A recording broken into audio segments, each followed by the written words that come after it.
Welcome to Nikki Scoops. Today I'll be discussing the case of Mohamed Said. Mohamed Said, he was a police officer of Melvindale. He was shot and killed in the line of duty on July 21st, 2024. Said was responding to a suspicious person call when he was shot and killed by Micheal Lopez, 44, near a car wash. Lopez fled the scene on a stolen bike, but was caught the next day in Detroit. Said was survived by his parents.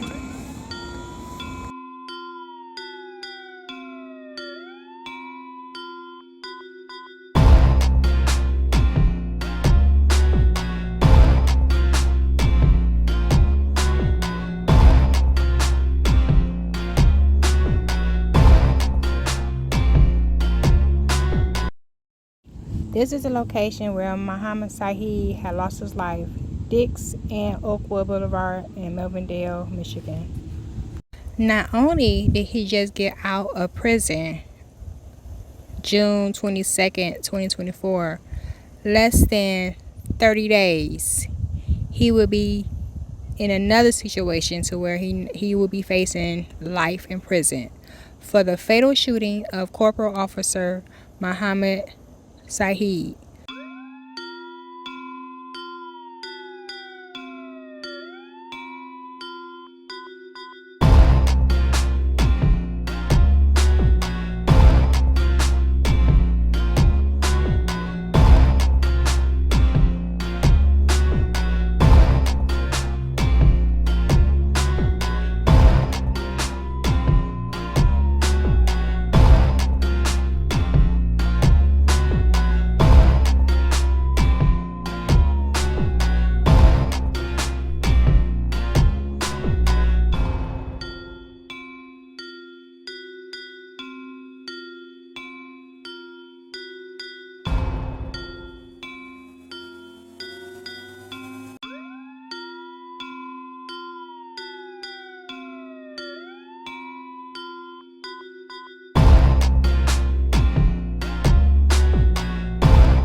Melvindale community is on high alert as a cop killer is on the run.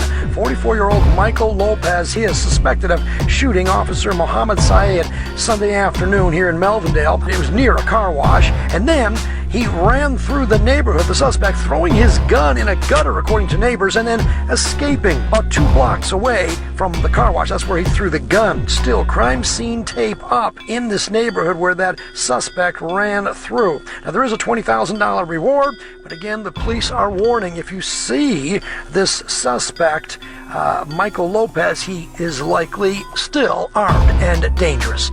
A Melvindale police officer was shot and killed this morning.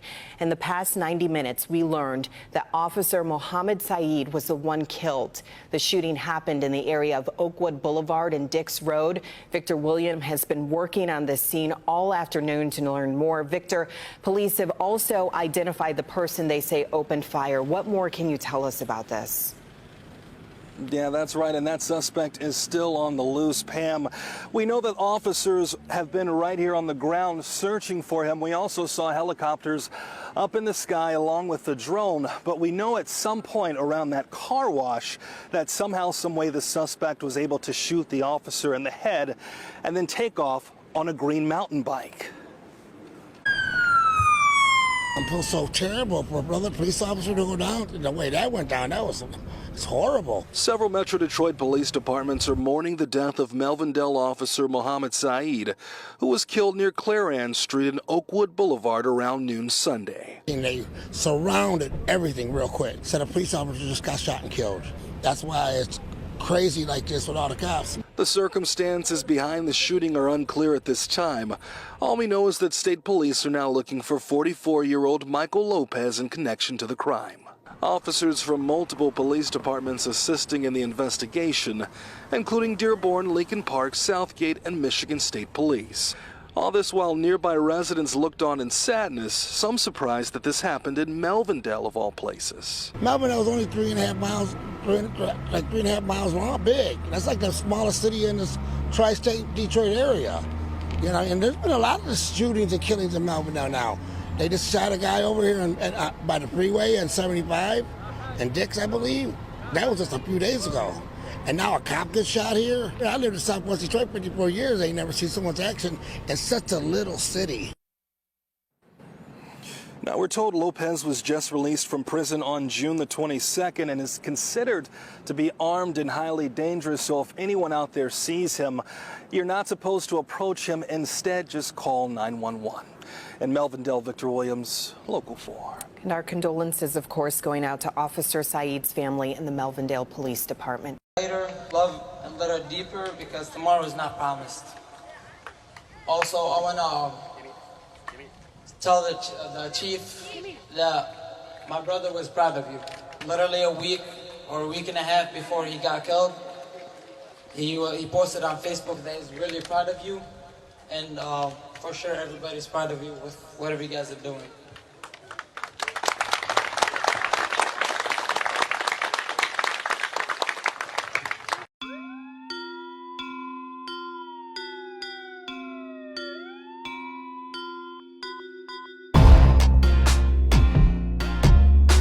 Corporal Said's picture greets everyone here at the Melvindale Police Department. His presence still very much felt both here and across the street on this first day of school. Between the buses, a police escort to start the new school year for a very special third grader named Yusuf Said. He's the 7-year-old brother of Melvindale Corporal Mohamed Said, killed in the line of duty on July 21st. You've got protection. Nobody can mess with you. The mayor of Melvindale accompanied the Melvindale police as they walked Yusuf to class, his first day of school without his brother Mo. But with his brother Ahmed and Mo's brothers in blue, the first day of third grade is one he won't forget. He was just happy of seeing the officers taking him to school. It was all a surprise for Yusuf, courtesy of Corporal Mo's partners. Me and my older brother always take him in his first day of kindergarten, first grade and second grade. In his third grade, my brother was not here, so I was glad the officers came in. They even gave Yusuf his brother's badge to wear. Ahmed Said, just 22 years old, is grateful for all of the support. He is still grieving the loss of his brother while trying to care for his family, still in mourning. It isn't easy. You know, we show that we're okay, try to be strong, but from the inside, we're not okay. My brother was the heart of the family, and when he died, we're like living with our heart. I learned everything from him. Lessons Ahmed and the Melvindale police officers will pass along to Yusuf. I have a lot of officers texting me every other day, checking on me. The whole department is like second family. Chief, the mayor. The officers already planning another event with the children at Allendale Elementary after bringing backpacks and school supplies for all of Yusuf's classmates. He was happy that all this support in front of the whole school, his classmate, you know, students, teachers. A warm and welcoming start for a successful school year. In Melvindale, Amy Lang, Fox 2 News. Ready, Judge. Good morning, County Mayor Micheal Lopez. This is our case number 24-FN7529.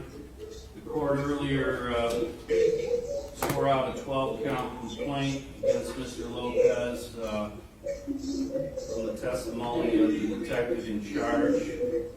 We have a prosecutor present in the courtroom. The defendant is present in custody by Zoom. His court-appointed attorney for today is also present by Zoom. We'll proceed with an arraignment today. If I could have an appearance from the prosecutor, please. Good morning, Your Honor, to your staff. Ron Hadid on behalf of the people, P62243. Thank you. Mr. Haynes, your appearance, please. Thank you, Your Honor. Good morning, please the court, Joe Haynes, Micheal Lopez, going forward, here's the court.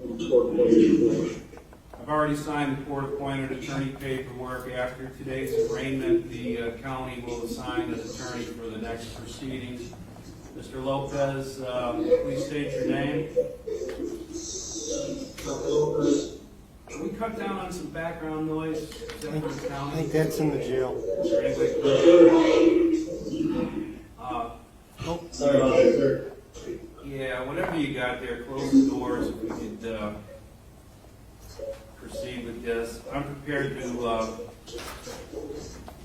advise the defendant of the counts against him, the penalties, and his rights. Anything preliminary to that the attorney's going to address? Your Honor, the people would like to address bond when appropriate. All right. All right, we'll go through the counts first. Mr. Lopez, please pay attention. As to count 1, it's alleged that on July 21, 2024, you did murder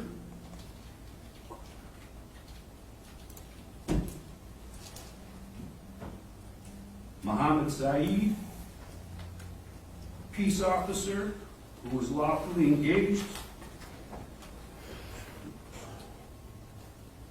in the performance of his duties, and you did so knowing that he was an officer engaged in the performance of his duties as an officer. Do you understand that charge against you?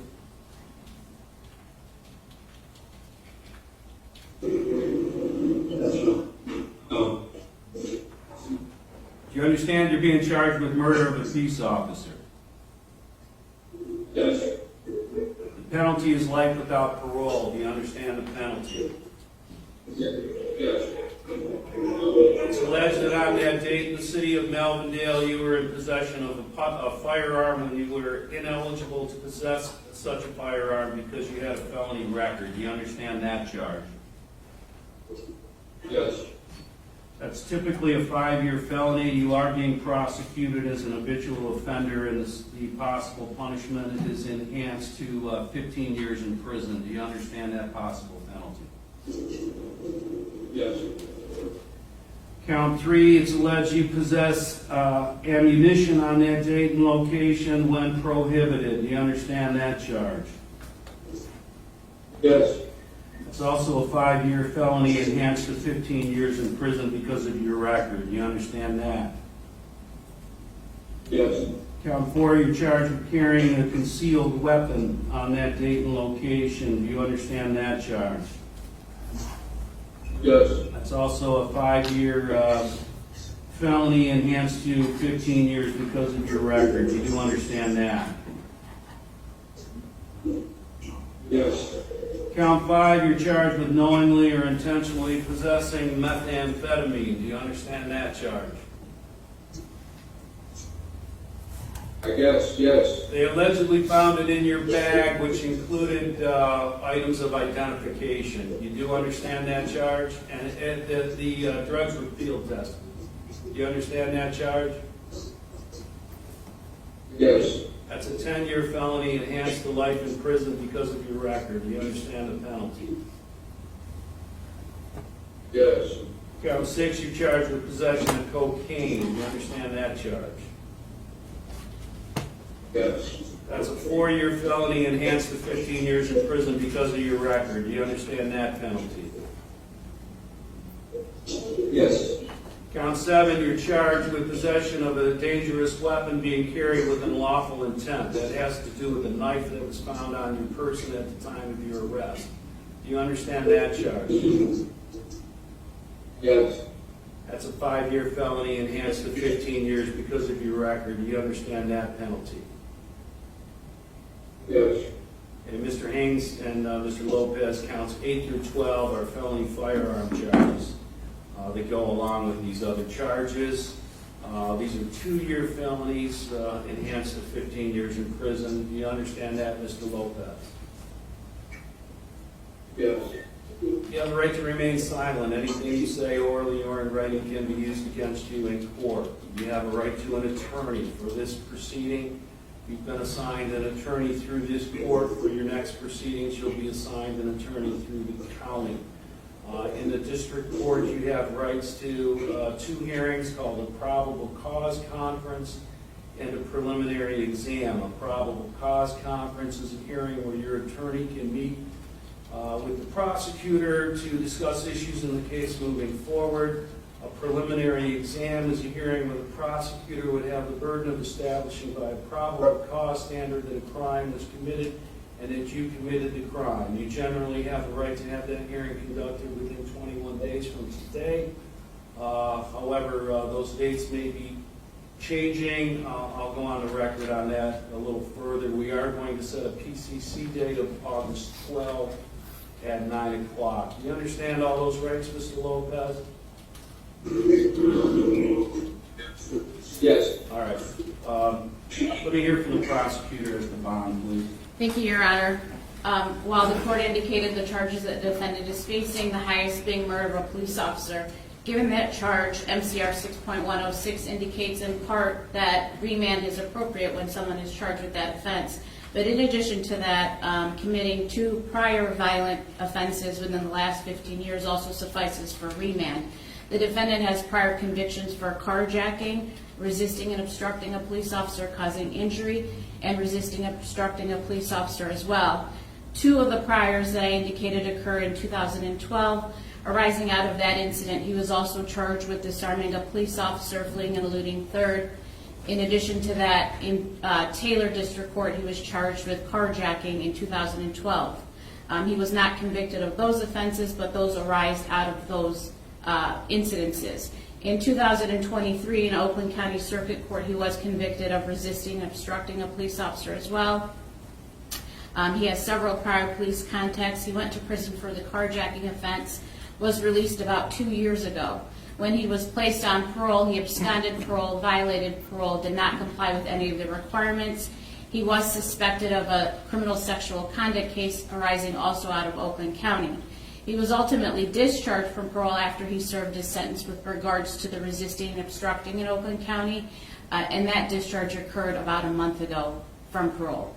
Now, given the heinousness of this offense, given that he had a gun when he was a felon and prohibited from doing so, given that he had drugs, that he was arrested with a knife when he, after the murder of police officer Said, he's made admissions to the murder. He's also made admissions to an armed robbery arising out of an incident that happened the day before the homicide of the officer on July the 20th of 2024 in Lincoln Park at an AutoZone.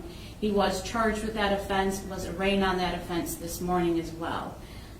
He's a threat to society. He's a threat to the public. The likelihood of conviction is high, and his bond should be set at remand. Thank you. Thank you. Mr. Haynes, do you wish to address bond?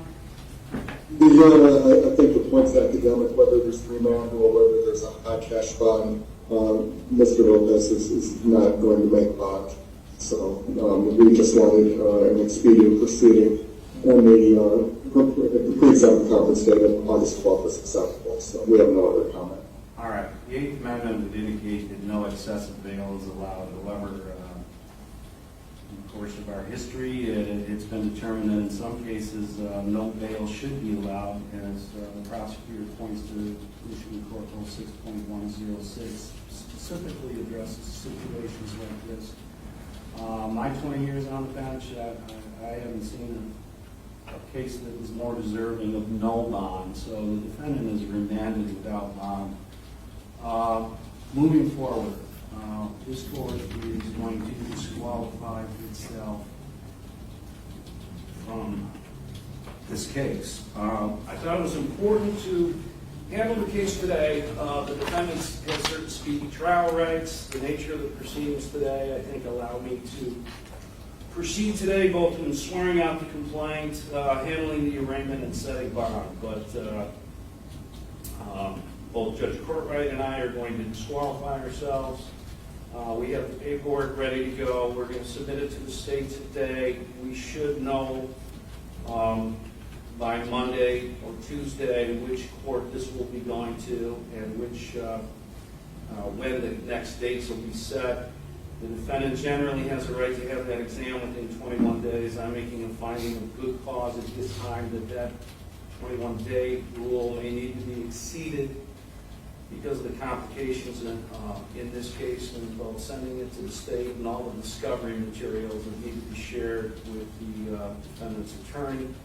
I'll note for the record our staff is present.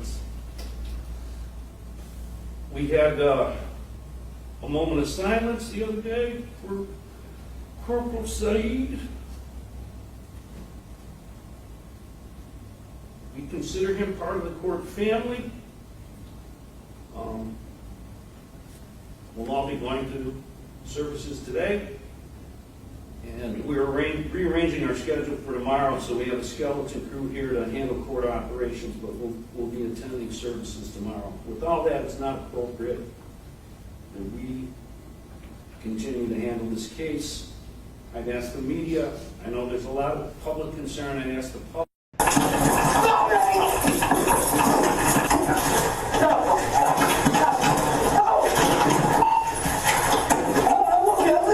He was telling him to not shoot him. I'll let you go, don't shoot. He admitted later on that he had fled from him. The officer tased him. He shot him. He intentionally meant to shoot him because he did not want to go back to jail, and then he fled from the scene. It's like he was chill. He was laughing with the guy who was next to him. It's like he never did anything, which he deserved the death penalty. So he feels the same pain. Lost 3 heroes in a month. 2 sheriff officers back-to-back in the same week, and then my brother in July 21st. It makes him like, okay, if I kill an officer, I'm just gonna go to jail, free rent, free food. People like used to jail, but when you do the death penalty, everybody's gonna be scared. My brother was the heart of the family, so when he got killed, like, we lost the heart. Right now, we're living without a heart. We're good? Yeah. All right, yeah, I can. Give us your title and your first name and your last name. My name is Chief Keneally, by Robert Keneally, Chief Robert Keneally. It's spelled R-O-B-E-R-T. Last name is K-E-N-N-A-L-E-Y. I am the Chief of Police for the City of Melvindale. So take us back to the beginning and tell us what happened. Okay, what I have is at 11:38, one of our officers stated over the radio that he had a suspicious person. At 11:42, another officer radioed stating that an officer is down. It started off at the car wash behind me. From that point, it went into our residential area. A struggle pursued. The officer was trying to make an effective arrest. At that point, there was shots fired, and the officer was down.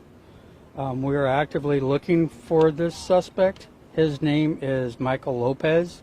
He's a 44-year-old Hispanic male. So we have ATF, we have all of Downriver, every agency looking for him. So the biggest thing right now is for him to turn himself in, because it's only a matter of time before we will catch you. With what's going on in today's world, obviously this saddens us, and it's a reality check that, you know, we're human, and it's unfortunate. And my full condolences to the family, to the Melvindale Police Department, and to all the residents of the city of Melvindale. That's pretty much where we're at right now. Just there was only one that I know of, that I've been told. What can you tell us about the officer who was killed? The officer that was killed, I'm not going to give his name in respect to his family, but he went through, we sponsored him through Wayne Regional Police Academy. He's been on the job for just over a year. He was a very dedicated and wonderful person. His heart and soul was into this job and the residents of the city of Melvindale. So this is his home. He actually went through the school system here, all the way through middle school, high school. So he's a graduate from Melvindale High. Chief, can you tell us how old was he? No, I can't. You said a little off camera about how did this start? Like, this was like a suspicious person, right? And that's exactly what it was. So the chief was doing, the officer was doing his job. Saw these individuals with bags that didn't have a vehicle. They were just hanging around the car wash, and, you know, with all their bags. So he wanted to investigate it, try to get a feel of, you know, if they needed help, if they're homeless, you know, just to understand what they were doing here. And by doing so, when he pulled up, that's when Lopez took off running, and he went after him. And that's when, you know, there was a struggle.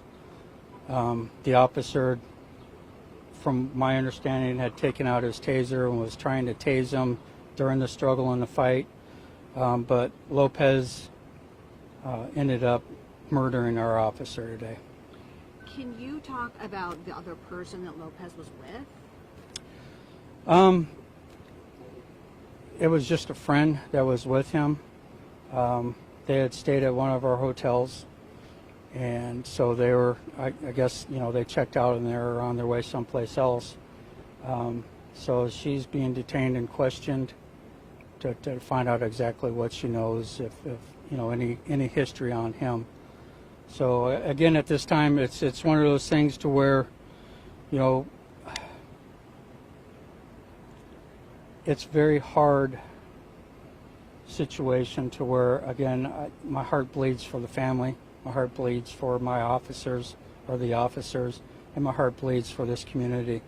This is something that should have never taken place, and it's. I'm trying to hold my emotions in as well. This is definitely a hard situation for all of us.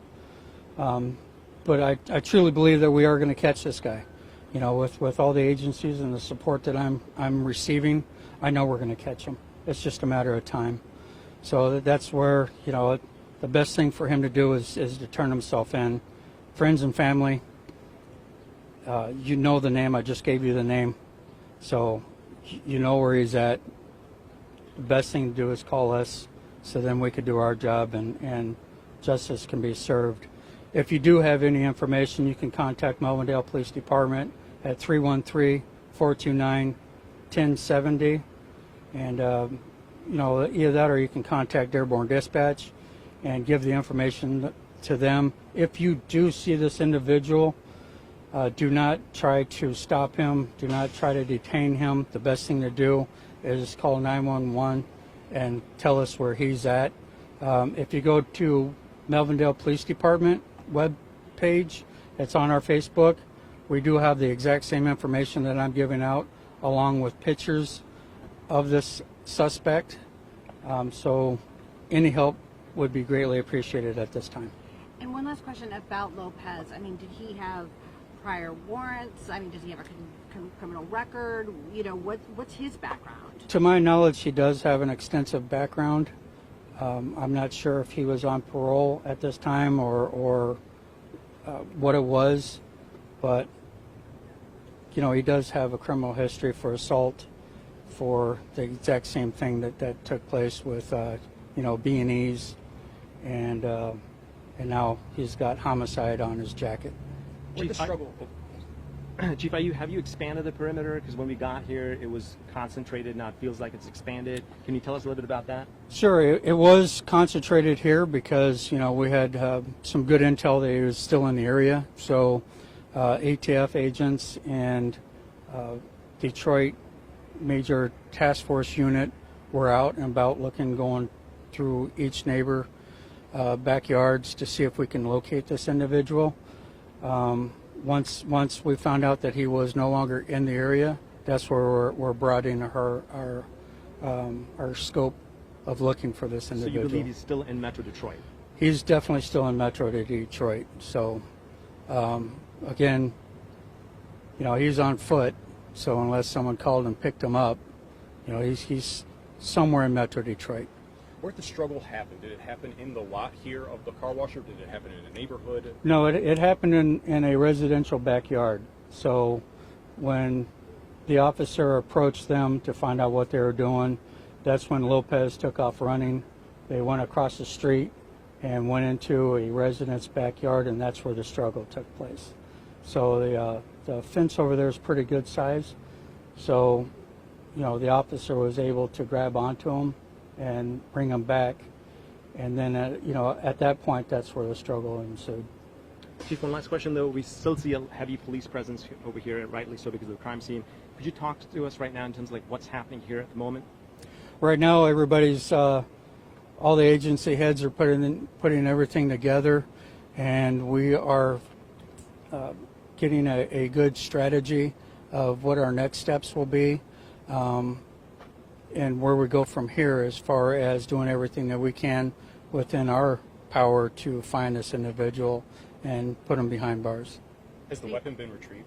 Yes. And as far as the friend he was with, I mean, is she cooperating with police? I don't know. I've been here on scene since I got the phone call, and I've been here since. So I know she was taken to one of the police agencies and was questioned there.